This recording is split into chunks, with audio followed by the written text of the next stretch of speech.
ഇന്നലെ ഇവിടെ ഒരു ഉടമ്പടി എടുത്ത് ഒരു ചെടുത്തി, ഞാൻ വേറെ ഒരു സോഴ്സിൽ നിന്ന് കേട്ടതാണ്. ചെടുത്തിക്ക് 10-65 വയസ്സുണ്ടെന്ന് തോന്നുന്നു. അവിടെ ബഹളം ഉണ്ടാക്കി അവർ ഉടമ്പടി ചെയ്തതിന് ശേഷം ഇവർ നിന്ന് പറയുകയാണ്, ഇത് എങ്ങനെ പാലിക്കാൻ പറ്റുമെന്ന്. ഇതാണ് സംഭവം. അപ്പോൾ പല അണ്ണന്മാരും ചില ആൾക്കാരും ഉടമ്പടി എടുക്കുമ്പോൾ നിങ്ങൾ വിചാരിക്കണത് അമ്മ പ്രസവിക്കണം, ഞാൻ ഇടയ്ക്ക് പറയല്ലേ, പശു പ്രസവിക്കണമെന്നൊക്കെ പറഞ്ഞുകൊണ്ട് ഇതിനകത്ത് എഴുതിയിടുന്ന പോലെ എന്തോ കലാപരിപാടിയാണെന്ന് വിചാരിച്ചാൽ വെറുതെ വന്ന് ആലപ്പുഴ വന്ന് പണി മേടിക്കരുത്.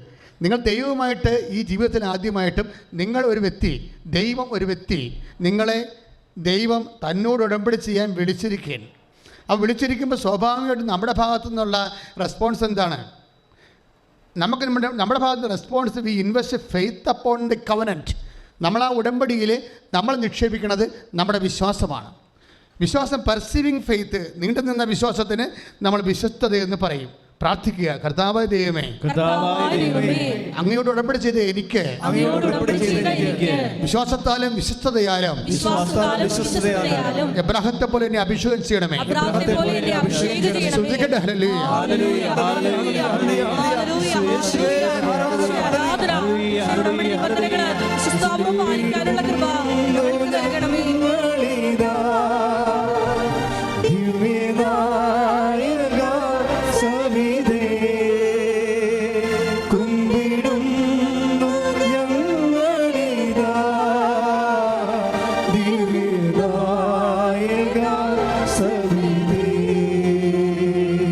പരിശുദ്ധ പരമദിവ്യകാരുണ്യത്തിന് നമ്മളുടെ വിഷയം ഉടമ്പടിയുടെ ഗുണഭോക്താക്കളാണ്. ഉടമ്പടിയുടെ രീതി അറിയാമല്ല. ദൈവം ഒരു ഉടമ്പടി ചെയ്താൽ ആ വ്യക്തി ഏത് കാലാവസ്ഥയിൽ പോയാലും, അയാൾ ഒരു കാലത്ത് തെണ്ടിപ്പോയാലും ദൈവം വിശ്വസ്തനായതുകൊണ്ട് ദൈവം അവനെ ഉയർത്തിക്കൊണ്ടുവരും. അത് ദാവീദിനോടാണ് ദൈവം ഏറ്റവും കൂടുതൽ ഇഷ്ടപ്പെടുന്ന ഒരാൾ ദാവീദാണ്.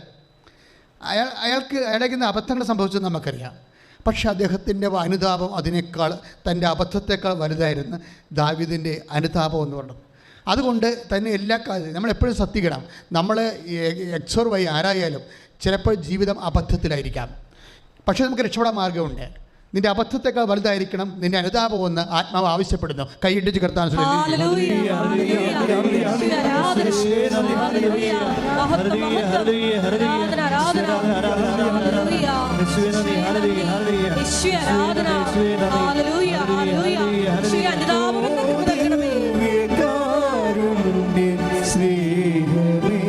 പാട്. ദിവ്യകാരുണ്യ സ്നേഹമേ,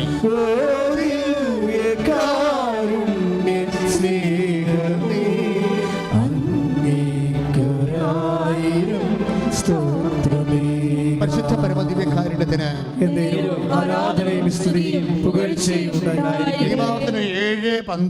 നിയമാവർത്തനം 7:12. അതായത് നിങ്ങൾ വിശ്വസ്തത പാലിച്ചാൽ കർത്താവ് നിങ്ങളോട് ചെയ്തിട്ടുള്ള ഉടമ്പടിയും പാലിക്കും. അതാണ് വിഷയം. ഒരു പക്ഷേ ഒരു തകർച്ച ചില സമയത്ത് ഉടമ്പടിയിൽ ഇരിക്കുമ്പോൾ തന്നെ നമുക്കൊരു തകർച്ചയൊക്കെ വരാൻ പാടില്ലെന്നൊന്നുമില്ല. പക്ഷേ എങ്ങനെ തകർന്നാലും ഒരു ചെറിയ തകർച്ചയോട് കൂടി വേണ്ടൊന്നുമില്ല, ഒരു ജപ്തി നടപടി ഇടയ്ക്ക് കയറി വന്നാൽ മതി. അപ്പോൾ തന്നെ നിങ്ങളെ പമ്മാൻ തുടങ്ങും. എൻ്റെ അനുഭവത്തിൽ ഒരു 50% ഉടമ്പടി ഞാൻ ഇന്നാളും പറഞ്ഞായിരുന്നു. ഞാനാണ് ഓഫീസിൽ ഇരിക്കണമെങ്കിൽ ഈ വന്നിരിക്കുന്നതിൽ 100 പേര് വന്ന് 50 പേരെ കൊണ്ട് ഞാൻ ഉടമ്പടി എടുപ്പിക്കത്തില്ല. എന്താ കാര്യം? അവർക്ക് അതിനുള്ള കപ്പാസിറ്റി ഇല്ല. നല്ല കാലങ്ങളിൽ എന്തെങ്കിലും അവരുടെ ജീവിതത്തിൽ നെഗറ്റീവ് സംഭവിച്ചാൽ അവർ പമ്മി കർത്താവിനോട് ചെയ്ത വാഗ്ദാനങ്ങളിൽ നിന്നും നിബന്ധനകളെ അനുസരിക്കുന്നതിൽ നിന്നും അവർ പതുക്കെ മാറും.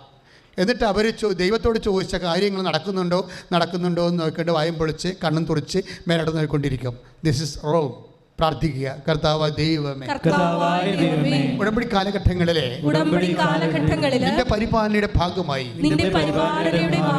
എന്റെ അനുഭവങ്ങൾ പ്രതികൂലമായാലും പിടിച്ചു നിൽക്കാൻ പറ്റിയ വിശ്വസ്തതയാൽ എന്നെ ഇപ്പോഴഭിഷേകം ചെയ്യണം.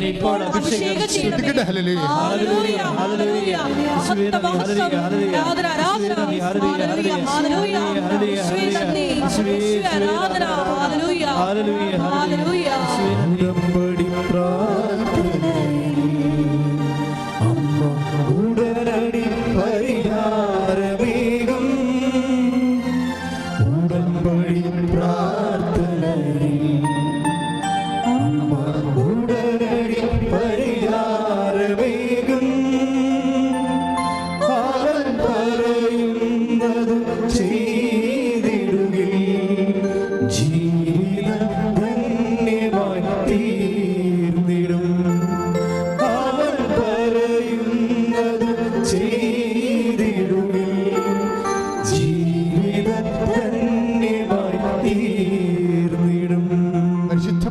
ദിവ്യകാരുണ്യത്തിന്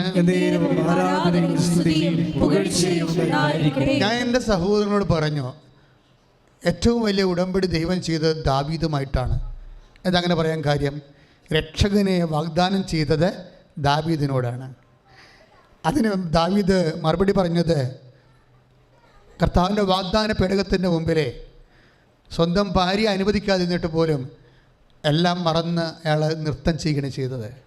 അയാളുടെ നൃത്തത്തിൻ്റെ കാരണങ്ങൾ ചോദിച്ചപ്പോഴേ രാജാവ് പറഞ്ഞു, ഞാൻ ഇടയ ബാലനായിരുന്നു, എന്നെ എൻ്റെ കർത്താവാണ് തൻ്റെ രാജ്യത്തിൻ്റെ ഓഹരിക്ക് എന്നെ അവകാശിയാക്കിയത്.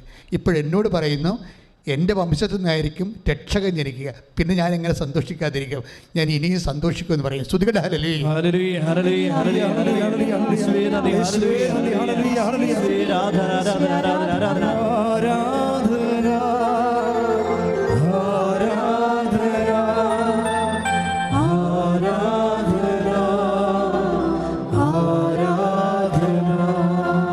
പരിശുദ്ധ പരമദിവ്യകാരുണ്യത്തിന് ഇതിനിടയിൽ ഒരു ചെറിയ പ്രശ്നമുണ്ടായി.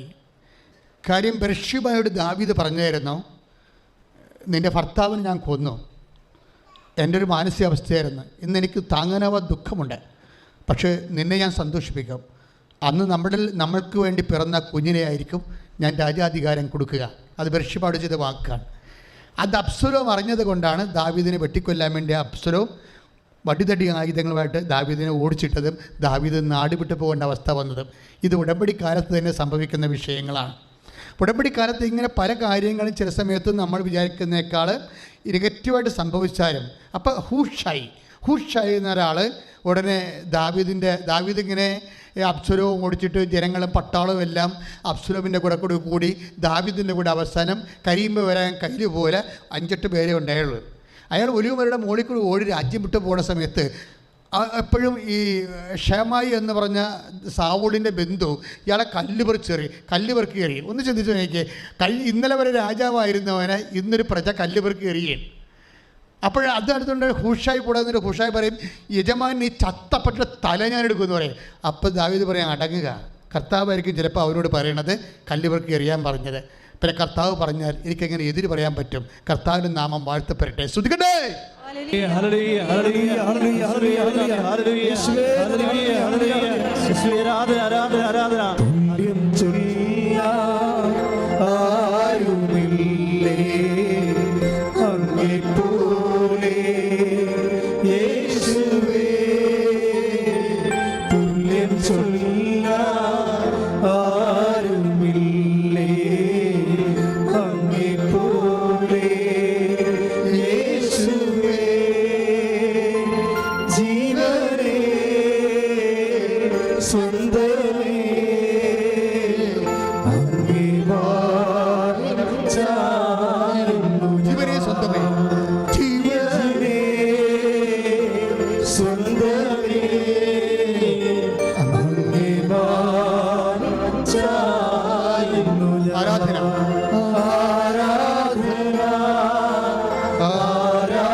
ഈശോയിലൂടെ സംസാരിക്കണം ചോദിച്ചു കഴിഞ്ഞാൽ, ഇൻ കേസ് എന്തെങ്കിലും തരത്തിൽ നിങ്ങളുടെ ആകാശത്ത് ഒരു ന്യൂനമർദ്ദം ഉണ്ടായാലും നിങ്ങൾ പതറിപ്പോകരുത്.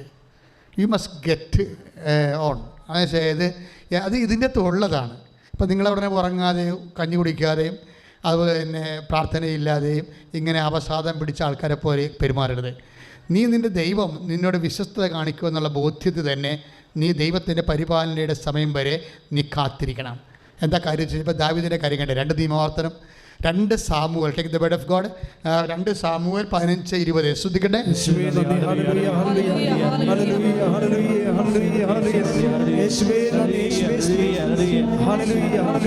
സാമുവേൽ 15:20. ഇന്നലെ മാത്രം എത്തിയ നീ എങ്ങോട്ട് പോകുന്നു എന്നറിയാത്ത എന്നോടൊപ്പം അലയുകയോ? ഇതാണ് ഹൂഷായിയോട് പറയണതാണ്. ഹൂഷായി ഇങ്ങനെയുടെ ഒരു സ്വന്തക്കാരനായിരുന്നു ദാവീദിൻ്റെ. പക്ഷേ ഹൂഷായി ഭയങ്കര വിശ്വസ്തനാണ്. ദാവീദിൻ്റെ രാജ്യം നഷ്ടപ്പെട്ടു. ദാവീദിൻ്റെ ഉപനാരികളെ മട്ടുപ്പാവിൽ വെച്ച് അബ്സലോം പരസ്യമായിട്ട് വ്യഭിചരിച്ചു. അങ്ങനെ ദാവീദിന് ഒരു വിലയും നിലയുമില്ലാതെ റെഡ്യൂസിൻ്റെ സീറോ മൈനസായിട്ട് വരികയും, അങ്ങനെ അവൻ തലയെ തുണിയിട്ട് ഞാൻ രാജാവല്ലേ, നാട്ടുകാരെ കല്ലെറിയുമ്പോൾ ഞാൻ രാജാവല്ലേ എന്ന് അറിയാതിരിക്കാൻ വേണ്ടി ഒരു തുണി കൊണ്ട് മുഖം മൂടിക്കൊണ്ടാണ് ഈ മനുഷ്യൻ ഓടണത്. പക്ഷേ ഈ ഹൂഷായി എന്ന് പറഞ്ഞ വിശ്വസ്തൻ ഇവൻ്റെ പുറകെ ഓടും. കാര്യം ആരെല്ലാം നിന്നെ പിരിഞ്ഞാലും നീ ഒറ്റയായാലും ഞാൻ നിൻ്റെ കൂടെ വരുമെന്ന് പറയും. അതാണ് ഹൂഷായി. അപ്പോൾ അതാ ആ ഹൂഷായോട് ദാവീദ് പറയുന്ന മറുപടിയാണ്. Again read it. സ്തുതിക്കട്ടെ ഹല്ലേലൂയ. സഹോദരന്മാരെയും കൂട്ടി തിരിച്ചു പോവുക, കർത്താവ് നിന്നോട് ദയയും വിശ്വസ്തതയും. 2 സാമുവേൽ 10:15-20 പറയുന്നത്, ഇന്നലെ മാത്രം വന്ന നീ എങ്ങോട്ട് പോകണമെന്നറിയാതെ. അപ്പോൾ രാജകൊട്ടാരത്തിലേക്ക് പുള്ളി ചാർജ് എടുത്തതിൻ്റെ ദിവസം തന്നെയാണ് ഭയങ്കരമായിട്ടുള്ള പടയുണ്ടായത്. അത് ഇന്നലെ മാത്രം വന്ന നീ എങ്ങോട്ടാണ് പോകണമെന്നറിയാത്ത എന്നോട് കൂടി എന്തിനാണ് വരണത്? അതൊക്കെ ഉടമ്പടിയുടെ ആളാണ് ഈ ദാവീദ്. ദാവീദിനോട് ഉടമ്പടി ചെയ്തതാണ്. പക്ഷെ ഒരു നിമിഷം ദാവീദിൻ്റെ ജീവിതത്തിലും താൻ എങ്ങോട്ടാണ് പോകണമെന്ന് അറിയാൻ പാടില്ലാത്ത നിമിഷമുണ്ടായി. പക്ഷെ അത് കഴിഞ്ഞ് ദാവീദ് പറയുന്ന ഹൂഷയോട് പറയും, നീ ഇപ്പോഴ് രാജകൊട്ടാരത്തിലേക്ക് പോവുക എന്ന് പറയും. അത് പരിശുദ്ധാത്മാവും. നമ്മൾ തലയെ തുണിയിട്ടാലും നാട്ടുകാർ നമ്മളെ കല്ലെറിഞ്ഞാലും അതുപോലെ തന്നെ നമുക്ക് വിശന്നാലും നമ്മുടെ പരിശുദ്ധാത്മാവും നമ്മളെ വിട്ടുപോകത്തില്ല. അതൊന്ന് തിരിച്ചറിയണം. കൈ എട്ടിച്ച് കർത്താൻ സുഖല്ലേ.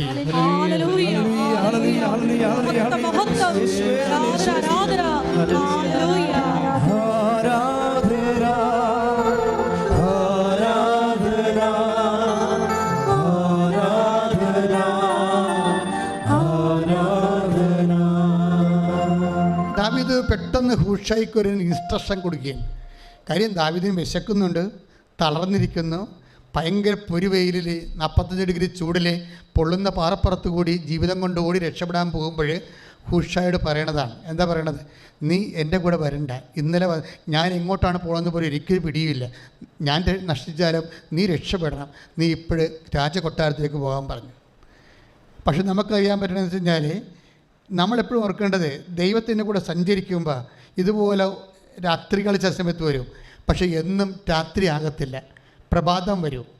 ഈ പ്രഭാതം വരെ കാത്തിരിക്കണ കാവൽക്കാരാണ് ഉടമ്പടിയുടെ പ്രയോക്താക്കൾ. കൈയടിച്ച് കിടത്താൻ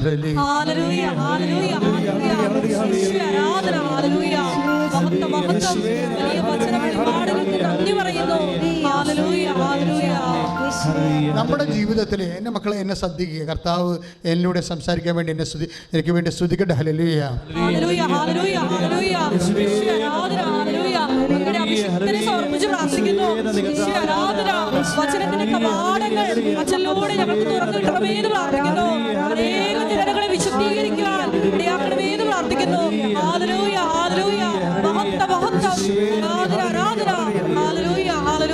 എൻ്റെ പേര് ഡെയ്സി സെബാസ്റ്റ്യൻ.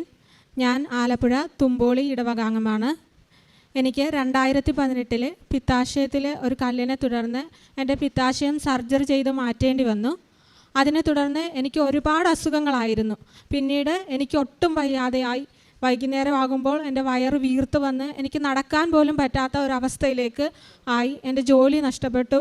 അങ്ങനെ ഞാൻ ആകെ നിരാശയിൽ കഴിയുന്ന ഒരവസ്ഥയായിരുന്നു. പല ഡോക്ടേഴ്സിനെ കാണിച്ചിട്ടും എനിക്ക് യാതൊരു കുറവുമില്ലായിരുന്നു. എൻ്റെ വീട്ടുകാരും എൻ്റെ മക്കളുമൊക്കെ ഒരുപാട് വിഷമിച്ചു.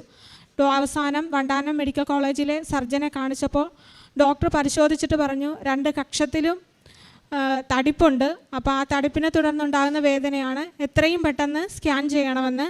അങ്ങനെ ഞങ്ങൾ സ്കാനിങ്ങിന് പോയി. അപ്പോൾ ഞാൻ സ്ഥിരമായിട്ട് കൃപാസനത്തിൽ വന്ന് പ്രാർത്ഥിക്കുമായിരുന്നു.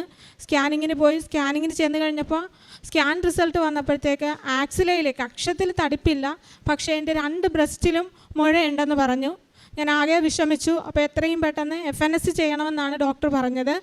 FNS ചെയ്യേണ്ടതിൻ്റെ തലേ ദിവസം ഞാനിവിടെ വന്ന് മാതാവിൻ്റെ തിരുസന്നിധിയിൽ വന്ന് ഉടമ്പടി എടുത്തു. ഉടമ്പടി എടുത്തിട്ടേ ഞാൻ ഇനി വരുത്തുള്ളൂ FNS ചെയ്യാനെന്ന് ഞാൻ എൻ്റെ ഭർത്താവിനോട് പറഞ്ഞു. അങ്ങനെ ഇവിടെ വന്ന് ഉടമ്പടി എടുത്തതിന് ശേഷം ഞാൻ ആശുപത്രിയിൽ ചെന്നു. FNSക്ക് വേണ്ടി പോകുന്നതിന് മുമ്പ് ഞാൻ കൃപാസനം തൈലം പുരട്ടിയിരുന്നു. ഉടമ്പടി കാശുരൂപം, എൻ്റെ സഞ്ചാരി മാതാവിൻ്റെ കാശുരൂപം ഞാൻ എൻ്റെ കയ്യിൽ മുറുകെ പിടിച്ചിരുന്നു.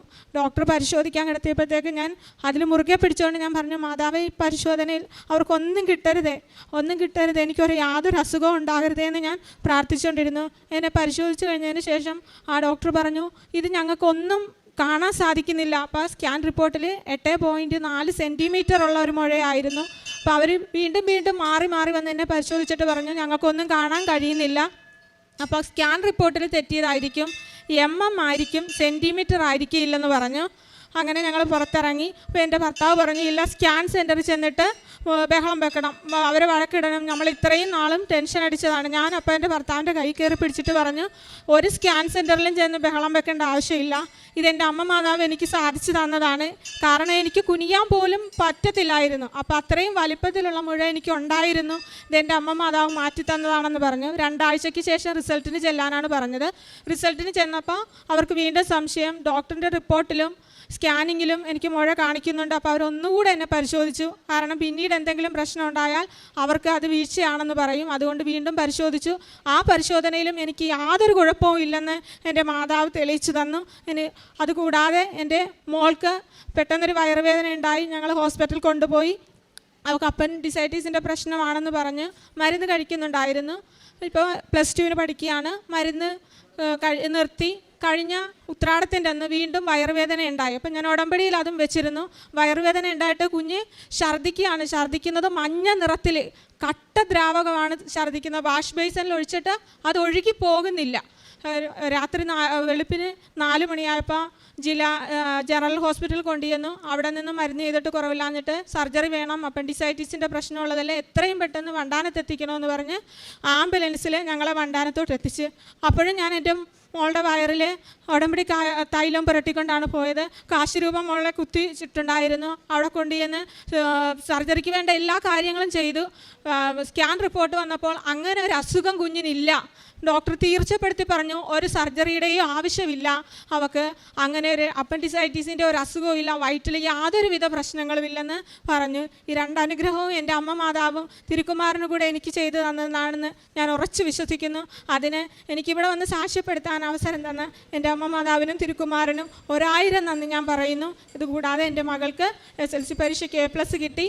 ഒരു നിവൃത്തിയുമില്ലായിരുന്ന എൻ്റെ വീട്ടിൽ, എൻ്റെ സ്വന്തം വീട്ടിൽ 10 ലക്ഷം രൂപ വിലമതിക്കത്തക്ക രീതിയിലുള്ള ഒരു ഭവനം പണിയാനും മാതാവിൻ്റെ കൃപയാൽ ഞങ്ങൾക്ക് സാധിച്ചിട്ടുണ്ട്. അത് സാക്ഷ്യപ്പെടുത്താൻ താമസിച്ചു പോയതിന് ഞാൻ അമ്മ മാതാവിനോട് ക്ഷമ ചോദിക്കുന്നു. ഇത്രയും സഹായങ്ങൾ ഞങ്ങൾക്ക് ചെയ്തു തന്ന എൻ്റെ അമ്മ മാതാവിനും തിരുക്കുമാരനും കോടാനുകോടി നന്ദി പറയുന്നു.